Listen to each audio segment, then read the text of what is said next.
بسم الله الرحمن الرحيم. الحمد لله حمدا كثيرا طيبا مباركا فيه ومباركا عليه كما يحب ربنا ويرضى، وأشهد أن لا إله إلا الله وحده لا شريك له، وأشهد أن محمدا عبده ورسوله وخليله وحبيبه، صلوات ربنا وسلامه عليه وعلى آله وصحبه والتابعين وتابع التابعين ومن تبعهم بإحسان إلى يوم الدين. أما بعد، إخوة الكرام حفظكم الله. InsyaAllah Ta'ala di malam yang mulia ini kita akan melanjutkan kitab kita Fiqhul Muyassar. InsyaAllah Ta'ala karena dekat dengan Idul Qurban, kita akan membaca kitab ataupun bab tentang seputar kurban. Penulis kitab dalam bab Al-Udhiyah, mereka menyebutkan bab berkaitan dengan disyariatkan Al-Udhiyah, kemudian dalil-dalilnya, kemudian mereka juga menyebutkan syarat-syaratnya, kemudian aib-aib yang tidak boleh ada pada hewan kurban, aib-aib yang boleh ma'al karahah tapi makruh, dan juga aib yang tidak berpengaruh, dan juga hukum-hukum lainnya seputar kurban. Dan insyaallah Ta'ala akan kita lalui satu persatu biiznillah. Kita mulai al-babus sadis, bab yang ke-6. Kita loncat seharusnya kita berada di bab salatul istisqa. Nah, al-babus sadis fil udhiyah, bab yang ke-6 berkaitan dengan udhiyah. Udhiyah itu kurban. Sedikit faedah berkaitan dengan lughah, boleh dibaca udhiyah, boleh idhiyah, boleh dhiyah, boleh adha. Ada 4 bacaan: udhiyah, idhiyah, dhiyah, dan adha. Nah, wa fihi iddatu masail, dan di dalamnya terdapat beberapa masail. Al-mas'alatul ula, permasalahan yang pertama, fi ta'rifil udhiyah wa hukmiha wa adillati masyru'iyyatiha wa syurutiha, berkaitan dengan ta'rif, definisi udhiyah, apa itu udhiyah, kemudian hukumnya, kemudian dalil-dalil yang menunjukkan disyariatkan al-udhiyah, dan juga syarat-syaratnya. Beliau mulai dengan ta'riful udhiyah, definisi udhiyah. Al-udhiyatu lughatan hiya dhabhul udhiyati waqt ad-duha. Udhiyah secara bahasa yaitu menyembelih hewan kurban di waktu duha. Kenapa dikatakan udhiyah? Karena hewan kurban tersebut disembelih di waktu duha. Waktu duha kira-kira jam berapa, Bu Hasan?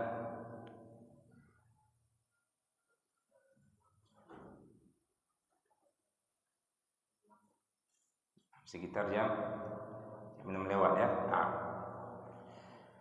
Kemudian wa syar'an, definisi secara istilah ataupun syariat, hiya ma yudbahu minal ibil awil baqar awil ghanam awil ma'iz taqarruban ila Allah Ta'ala yaumal 'id.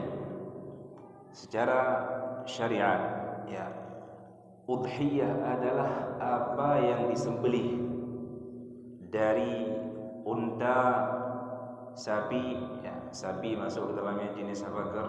Kerbau.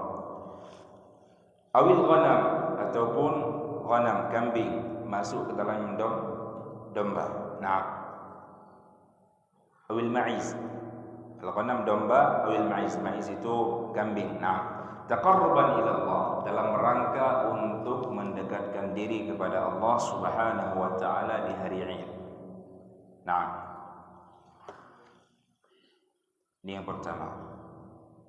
Wa hukmuha wa adillatu masyru'iyyatiha. Kemudian kita pindah ke masail yang kedua, hukumnya dan dalil ya tentang disyariatkan udhiyah. Al-udhiyatu sunnatun muakkadah. Udhiyah hukumnya sunnah muakkadah. Ya, sunnah yang sangat ditekankan. Nah, ini pendapat jumhur walaupun di sana ada khilaf. Dan Allah taala alam, ini pendapat yang sahih. Sunnah muakkadah. Ini merupakan pendapat Abu Bakar radhiyallahu taala anhu, pendapat Umar, pendapat Bilal, pendapat Sa'id bin Musayyab radhiyallahu taala anhu, Abu Mas'ud Al-Ansari dan sahabat-sahabat yang lainnya. Apa hukumnya sunnah muakkadah? Ya, sebagian mengatakan wajib, namun pendapat mereka marjuh, ya, tidak sahih. Nah, dan Nabi sallallahu alaihi wasallam jamaah juga ya kebiasaan beliau tidak pernah meninggalkan ibadah kurban. Bahkan dinukilkan dari Nabi sallallahu alaihi wasallam dari hadis Ibnu Umar, ya, kana Nabi sallallahu alaihi wasallam wa qama Nabi sallallahu alaihi wasallam bil Madinati 10 sinin yudhi kull sanah. Nabi sallallahu alaihi wasallam ya tinggal di Mekah setelah beliau hijrah, tinggal di Madinah setelah beliau hijrah dari Mekah berapa tahun? 10 tahun. Dan setiap tahunnya Nabi sallallahu alaihi wasallam menyembelih hewan kurban. Nah, ya, kalau ada kemudahan ya jangan kita bermudah-mudahan. Nah, bersemangat untuk menyembelih hewan kurban, dan itu lebih afdal. Ya, disebutkan oleh para ulama itu lebih afdal dari ya sedekah-sedekah yang lainnya. Ya, menyembelih hewan kurban itu lebih afdal daripada sedekah-sedekah yang lainnya. Allah taala a'lam. Di qaulihi ta'ala, berdasarkan firman Allah Subhanahu wa taala, fasalli li rabbika wanhar. Ya, salatlah untuk Rabbmu, wanhar, kemudian sembelihlah. Allah Subhanahu wa taala menyebutkan ibadah kurban setelah ibadah salat, yang menunjukkan agungnya ibadah kurban. Ya, Allah Subhanahu wa taala gandengkan, sebutkan setelah ibadah salat yang merupakan tiang agama. Nah, wa li hadits Anas bin Malik radhiyallahu taala anhum anna an-nabi sallallahu alaihi wasallam dhahha bi kabshayn amlahin aqranin. Dan juga berdasarkan hadis dari Anas bin Malik radhiyallahu taala anhu bahwasanya Nabi sallallahu alaihi wasallam menyembelih 2 domba, kabshayn amlahin. Amlahin itu ya domba yang berwarna putih namun ada warna hitamnya. Apa namanya bahasa kita? Belangnya. Ada warna putih dan ada hitamnya. Nah, aqranin, dan juga domba yang bertanduk. Nah, itu lebih afdal. Nanti akan kita sebutkan ciri-ciri hewan kurban yang afdal, paling bagus. Nah, dari warna yang bentuknya. Dzabahahuma biyadihi. Nabi sallallahu alaihi wasallam menyembelih kedua ya domba tersebut dengan tangannya. Ini menunjukkan afdalnya bagi sahib kurban, pemilik kurban, untuk menyembelih dengan sendirinya. Dia sembelih hewan kurbannya dengan sendirinya. Nah, kalau di Yaman ma'ruf, ya di Yaman itu setiap kepala keluarga ya dia yang menyembelih. Ya, kalau kita beda. Kita mungkin satukan di Mersa ataupun di Ma'had misalkan, dan yang menyembelih mungkin ada orang yang tersendiri. Kalau di Yaman tidak, mereka menyembelih di hari Id ya, di rumah mereka. Nah, itu lebih afdal. Ya, yang menyembelihnya itu sahib kurban. Nah, wasamma wa kabbar. Kemudian Nabi sallallahu alaihi wasallam sama itu menyebut nama Allah Subhanahu wa taala. Bismillah. Apa hukum menyebut bismillah? Wajib. Nanti akan kita bahas insyaallah. Wa kabbar. Kemudian Nabi sallallahu alaihi wasallam bertakbir. Allahu akbar. Jadi ketika kita menyembelih, bismillah, Allahu akbar. Allahu akbar itu sunnah. Yang wajibnya bismillah. Wa wada'a rijlahu ala sifahihima. Kemudian Nabi sallallahu alaihi wasallam ketika menyembelih, beliau letakkan kaki beliau ya tepat di pangkal leher domba. Nah, mungkin agar ya domba tersebut tidak melawan dan sebagainya. Nah, agar lebih mudah. Kemudian syurutu masyru'iyatil udhiyah. Insyaallah taala setelah kita membaca kita akan merinci permasalahan, juga akan kita tambah beberapa fawaid yang kita rasa penting. Nah, syurutu masyru'iyatil udhiyah, syarat-syarat ya disyariatkan udhiyah. Tusannul udhiyatu fi haqqi man wujidat fihi asy-syurut al-atiyah.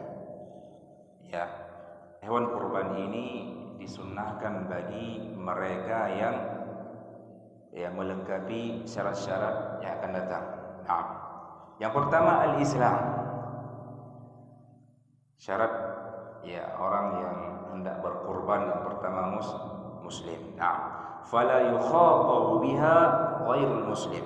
Maka orang yang tidak muslim itu kafir, tidak tidak terima darinya hewan kurban. Itu yang pertama. Yang kedua al-bulugh wal aql. Syarat yang kedua ya adalah al-bulugh, sudah baligh, wal aql, dan juga berakal. Faman lam yakun balighan aqilan fala yukallafu biha. Dan barang siapa yang belum baligh ataupun tidak berakal, maka dia tidak dibebankan untuk udhiyah, untuk menyembelih hewan kurban. Kemudian syarat yang ketiga al-istita'ah, mampu. Ya, mampu dalam artian kata para ulama wa tatahaqqaq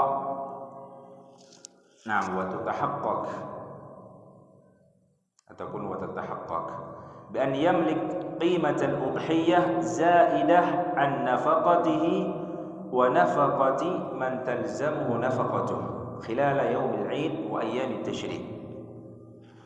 Mampu dalam artian dia punya kemampuan, punya uang untuk untuk membeli hewan kurban.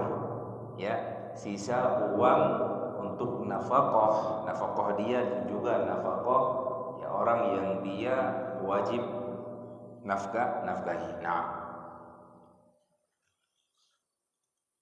Nah, khilal yaumil 'id, ketika hari Id ataupun hari-hari tasyrik. Jelas ya? Kemudian al-mas'alatu tsaniyah, permasalahan yang kedua, ma tajuzu al-udhiyatu bi. Hewan apa yang diperbolehkan untuk dijadikan sebagai hewan kurban.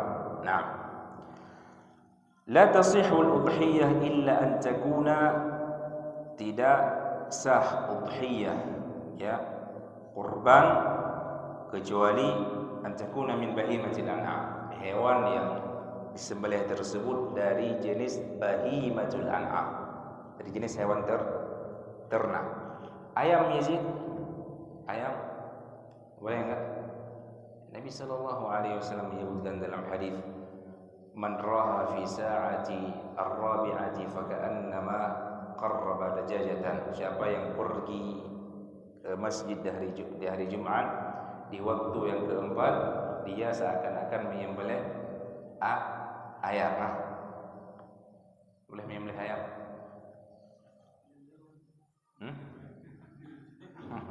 Menyembelih boleh, tapi tidak boleh jadikan hewan kurban. Yang pertama al-ibl, ya, jenis bahimatul an'am. Yang pertama al-ibl, unta. Yang kedua al-baqar, sapi, masuk ke dalamnya apa?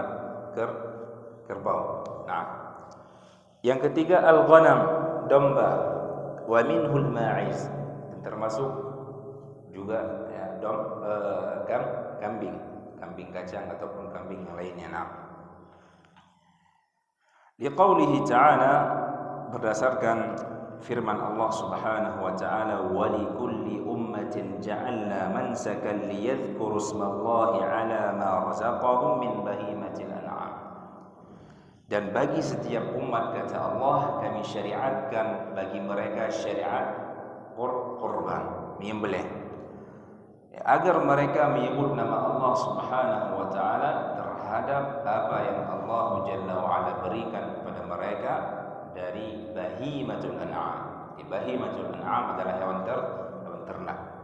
Dan di sini disebutkan oleh Syekh Ibn Utsaimin rahimahullah taala, syariat al-udhiyah itu ya berlaku pada setiap agama. Seluruh agama disyariatkan udhiyah. Nah, menunjukkan agungnya syariat udhiyah, kurban. Wal an'amu la takhruj an hadhihi al-asnaf ats-tsalatsah. Dan jenis bahimatul an'am, hewan ternak, tidak keluar dari tiga jenis ini. Jenis apa? Jenis unta, sapi ataupun domba. Nah, wa li'annahu lam yunqal 'an an-nabi sallallahu alaihi wasallam wala an ahadin min as-sahabah at-tadhhiyah bi ghairiha. Karena kan tidak pernah dinukilkan, diriwayatkan dari Nabi sallallahu alaihi wasallam beliau pernah menyembelih hewan kurban dari selain tiga jenis yang kita sebutkan. Nah, tidak ada satupun riwayat dari Nabi sallallahu alaihi wasallam. Nah, kemudian wa tujzi'u syah fil udhiyah 'anil wahid wa ahli baitih. Ini yang perlu kita perhatikan jemaah. Kata majmu'ah minal muallifin, cukup satu kambing atau domba untuk satu orang dan juga keluarganya. Yang menunjukkan apa? Yang afdal itu yang berkurban siapa? Kepala keluarga, si suami.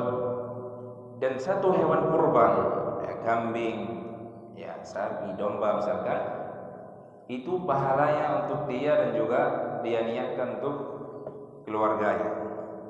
Ya, jadi nggak perlu tahun ini suami, tahun berikutnya istri, tahun berikutnya anak, nggak perlu. Cukup satu orang suami. Nah, tapi ada qaidnya jemaah. Kapan satu hewan kurban itu cukup bagi dia dan juga bisa diniatkan pahala untuk keluarganya? Ada qaidnya, ada ketentuan. Ketentuan yang pertama disebutkan oleh para ulama, ayyakuna matbakhuhum wahid. Dapur mereka itu satu. Artinya mereka makan dari satu dapur. Nah, jelas satu dapur atau ada bahasa lain? Dapurnya satu. Itu syarat, itu qaid yang pertama, ketentuan yang pertama.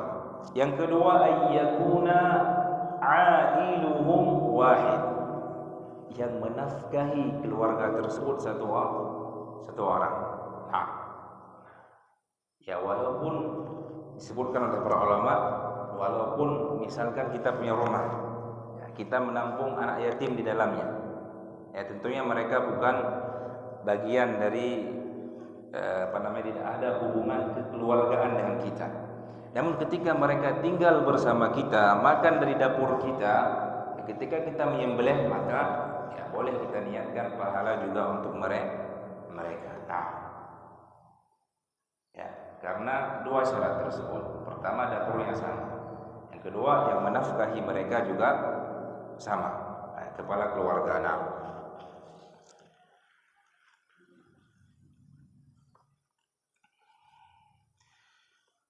wa fi hadits Abi Ayyub radhiyallahu taala anhu, bahkan kata para ulama, kalau ada 100 keluarga juga bisa kita niatkan. Nah, fi hadits Abi Ayyub radhiyallahu taala anhu, kana ar-rajul fi ahdi Rasulillah sallallahu alaihi wasallam yudhi bisya' anhu wa an ahli baitihi fayakulun wa yut'imun. Berdasarkan hadis Abu Ayyub Al-Ansari radhiyallahu taala anhu, dahulu di masa Nabi sallallahu alaihi wasallam seseorang itu menyembelih syah, satu kambing, satu ekor kambing, anhu untuknya, wa an ahli baitihi dan juga untuk keluarga, untuk istrinya, untuk anak-anaknya. Nah, selama dapurnya satu dan ya penanggung nafkah itu satu. Nah, kemudian ya'kulun wa yut'imun, mereka makan dari hewan kurban dan juga mereka menyedekahkan dagingnya. Nah, hadis ini diriwayatkan oleh Ibnu Majah, Tirmidzi dan disahihkan oleh Syekh Al-Albani rahimahullahu taala. Nah, ada pertanyaan jemaah.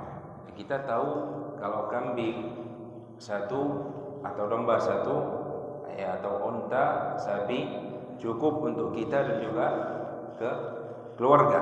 Nah, sekarang masalahnya Abu Hasan, kita bersyarikat 7 orang untuk membeli satu sapi. Nah, apakah boleh kita niatkan untuk kita dan juga untuk keluarga? Ini 1/7-nya, bukan satu sapi, tapi 1/7 karena syarikat antara 7 orang. Boleh apa tidak?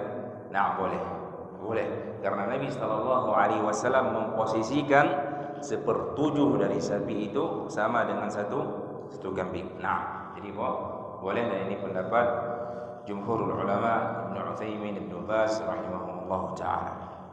Juga yang lainnya. Ada satu masalah lagi, kita bersyarikat, ya, tapi kita sendiri yang berniat untuk kurban, yang 6 lainnya untuk jualan misalkan. Jadi kita beli sapi, ya, bersyarikat antara 7 orang. Kita sendiri yang niat untuk berkurban, yang lainnya niatnya untuk apa? Dijual dagingnya. Boleh apa tidak? Misalkan qadarullah, misalkan kita enggak mendapati ikhwah yang bisa kita ajak bersyarikat. Ya udah, kita bersyarikat dengan orang yang jual daging sapi. Nah, boleh apa tidak? Bismillah.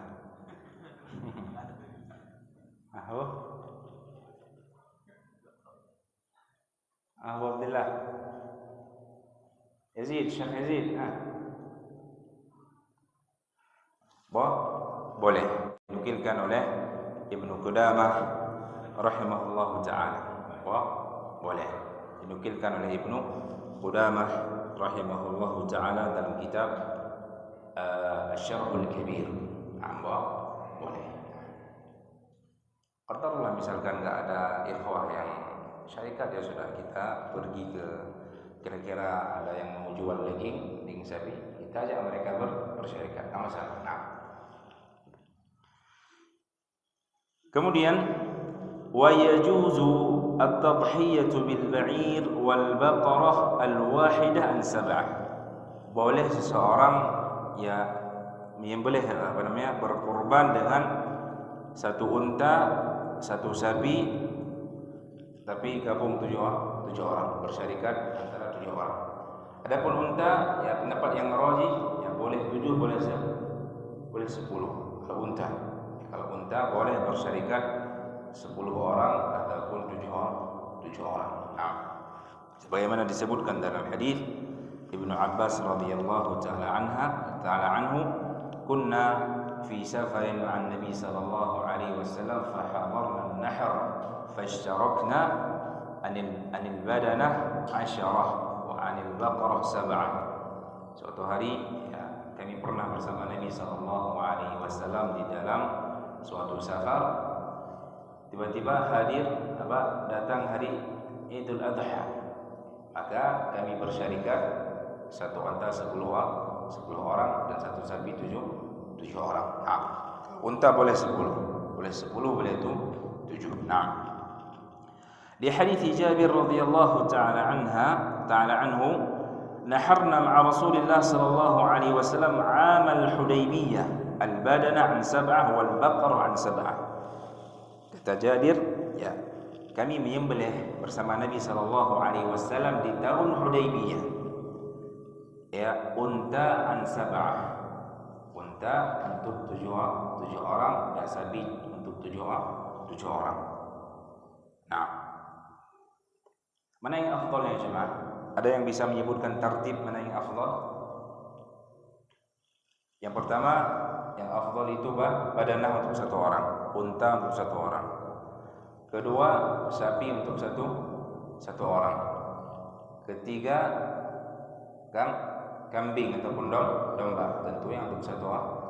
Oleh itu, boleh 7. Itu yang ketiga. Kemudian yang keempat apa? Syirkah fil badanah. Apa namanya syirkah tadi? 6. Gabungan 7 orang ataupun 10 orang untuk 1 unta. Kemudian 7 orang untuk sapi. Kemudian izin. Saya selesai. Ada lagi. Nah, ada 5 ya. Itu urutannya. 1 orang 1 unta, 1 orang 1 sapi, 1 orang 1 kambing, kemudian 7 orang 1 unta, 7 orang 1 sapi. Nah, dan sebagian mengatakan ibrahnya itu adalah dagingnya. Semakin banyak manfaat dagingnya itu semakin afdal, Allah taala alam.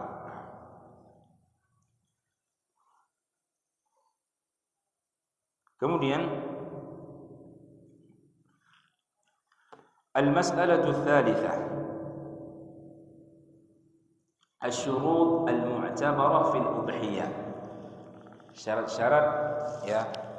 Ini lebih ke syarat apa yang berkaitan dengan hewan kurban. Pertama as-sin.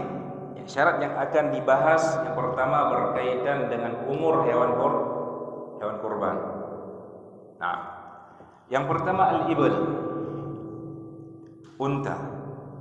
Wa yushtaratu an yakuna qad akmala 5 sinin. Unta itu disyaratkan apa?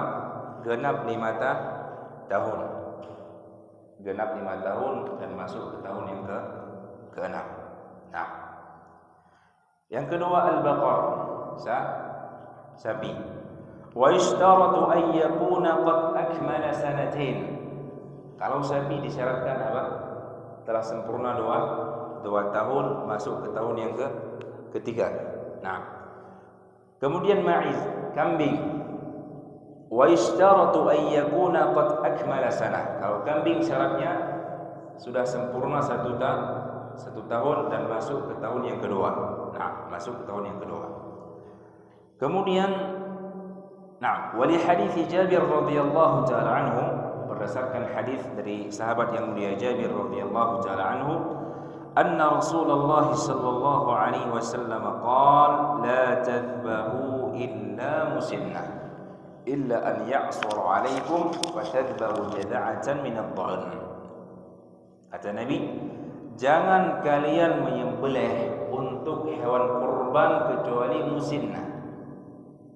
Dan musinnah, ya, itu antara kambing, sapi dan unta berbeda-beda. Nah, musinnah itu kenapa dinamakan musinnah? Ya, disebutkan oleh para ulama yulqi dhaniyahu. Ya, artinya hewan tersebut gigi yang pertama tumbuh itu telah gugur, telah berjatuhan dan mulai tumbuh gigi baru. Kalau gigi pertama gigi apa namanya? Gigi susu. Nah, copot semua gigi susu dan mulai tumbuh gigi baru. Makanya dinamakan sebagai musinnah. Gigi yang pertama yang copot, mulai tumbuh gigi baru. Illa ayyasura alaikum, kecuali ya sulit bagi kalian mendapatkan musinnah, maka boleh bagi kalian menyembelih jada'ah. Ya, jada'ah dari dha'n, dari domba. Nanti akan kita jelaskan insyaallah. Nah, Di sini alhamdulillah ada Abu Rifki.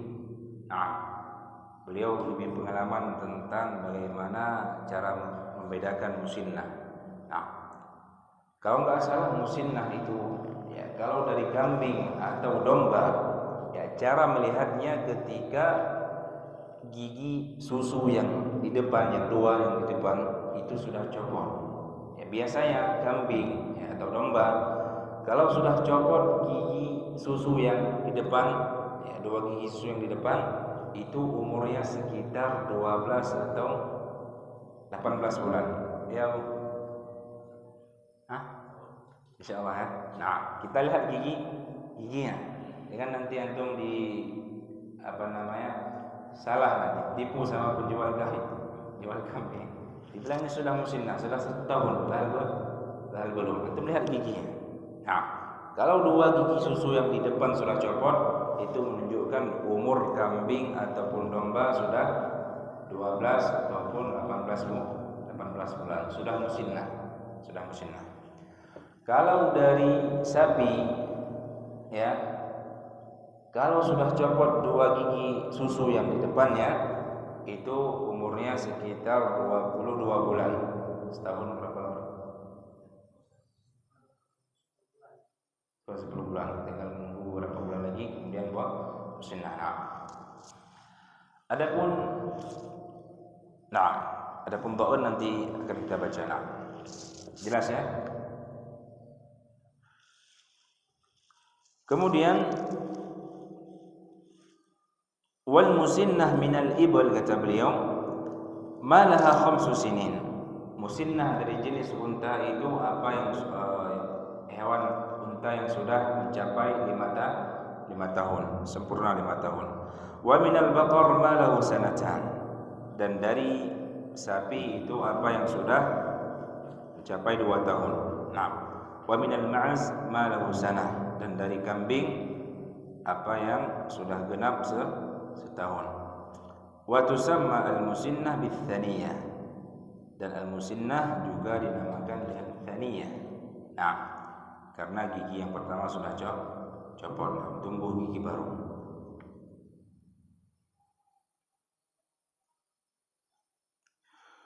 Kemudian dha'n apa tadi? Domba. Nah, domba yushtaratu fihi al-jadha', disyaratkan dia sudah jadha'. Ya, jadha' wa huwa ma akmala sanah. Menurut sebagian para ulama, jadha' dari jenis unta itu apa yang sudah sempurna 1 tahun. Wa qila 6 ashhur, wa qila 6 ashhur. Ada juga yang mengatakan apa? 6 ashhur, 6 bulan. Nah, jadi domba itu umur 6 bulan sudah bisa dijadikan sebagai hewan kurban. Ini menurut pendapat Hanabilah. Menurut pendapat yang lain ya, dha'n itu apa yang sudah sampai 1 tahun. Ala kulli hal Allah taala alam, kalau dari jenis domba 6 bulan sudah bisa dijadikan sebagai hewan kurban. Nah, bagaimana cara mengetahuinya? Abu Hasan mungkin sering sama kambing ataupun domba. Bagaimana membedakan domba yang sudah berumur 6 bulan, setahun, ataupun yang belum mencapai 6 bulan? Mungkin ada yang tahu cara membedakannya. Nah, ada faedah Abu Kiswa, cara membedakan antara domba yang sudah 6 bulan sama yang belum mencapai umur 6 bulan.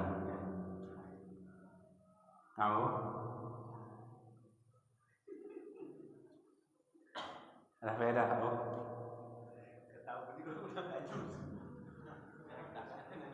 Hah? Udah nggak apa? Nggak nyusul lagi.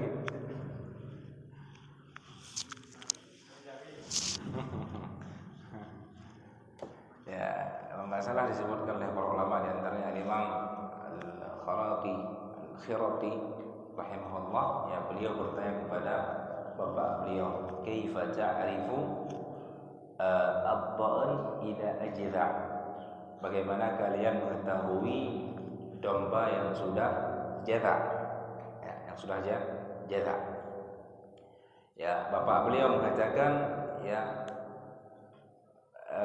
ahlul badiyah, orang-orang perkampungan, perdesaan ya, orang-orang ahlul badiyah yang memberitahukan kepada ayah Imam Al-Khiraqi rahimahullahu taala, la zalat as-sufa qa'imah ala dhahriha fa idza namat as-sufa ulima annahu qad ajza. Kalau bulu yang berada di pundaknya, di punggungnya masih berdiri, itu berarti belum jaza. Tapi kalau bulu di punggungnya, apa namanya ini? Punggungnya atas pundaknya, punggungnya. Kalau bulu tersebut sudah tidur, tidak lagi berdiri, tidur apa namanya? Pokoknya nggak berdiri lagi. Udah jatuh, udah tidur.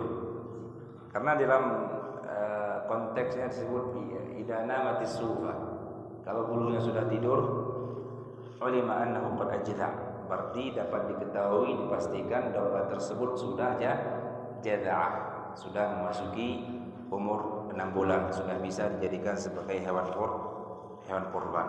Nah, di hadis Uqbah bin Amir radhiyallahu taala anhu, ya berdasarkan hadis Uqbah bin Amir radhiyallahu taala anhu, dhahayna ma'a Rasulillah sallallahu alaihi wasallam bi jad'in min ad-dha'n. Pernah kami menyembelih bersama dengan Nabi sallallahu alaihi wasallam sebelah kurban al-jad'a dari jenis domba. Nah, kalau domba boleh jad'a.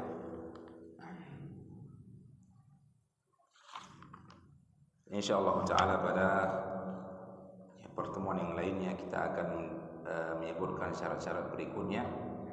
Yang mungkin sebelum kita akhiri ada yang kurang jelas ataupun ada pertanyaan berkaitan dengan al-udhiyah. Nah, berapa menit lagi adzan? Sudah mau masuk. Nah, mungkin ada yang tidak jelas ataupun mau ditanyakan.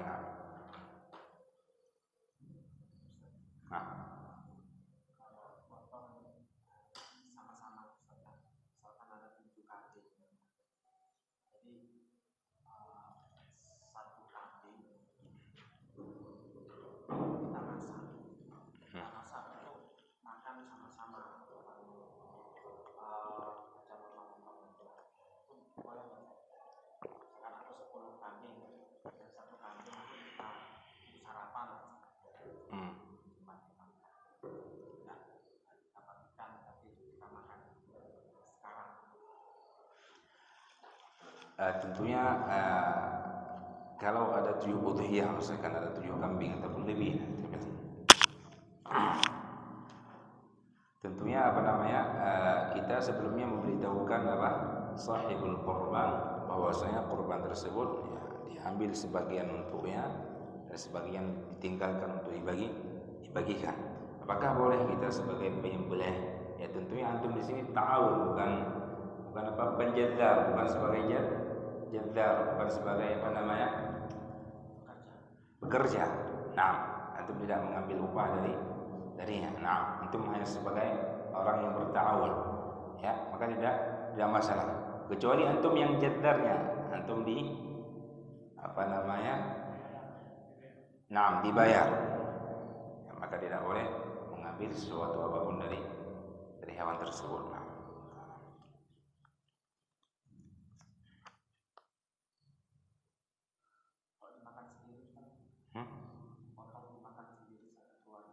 Boleh, ya. Boleh untuk makan sendiri. Ya, tentunya apa? Tentunya yang afdal ya antum makan sebagian, ya antum simpan sebagian, antum sedekahkan sebagian, kata para ulama. Atau antum makan sebagian, antum sedekahkan sebagian. Nah, kalau antum mau makan semuanya boleh. Tapi yang lebih afdalnya apa? Antum sedekahkan.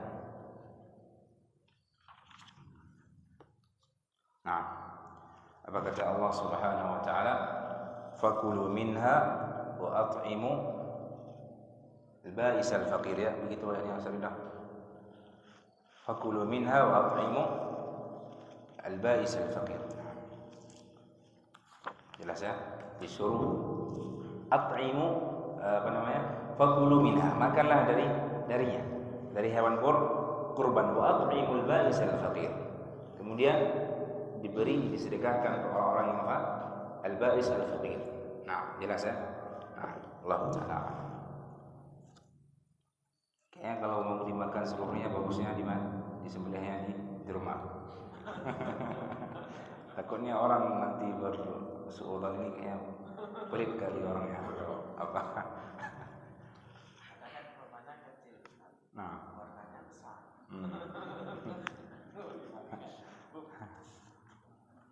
nah, Yazid, ya kenapa ya, sunnah muakkadah? Apa alasannya Yazid? Di antara alasannya apa?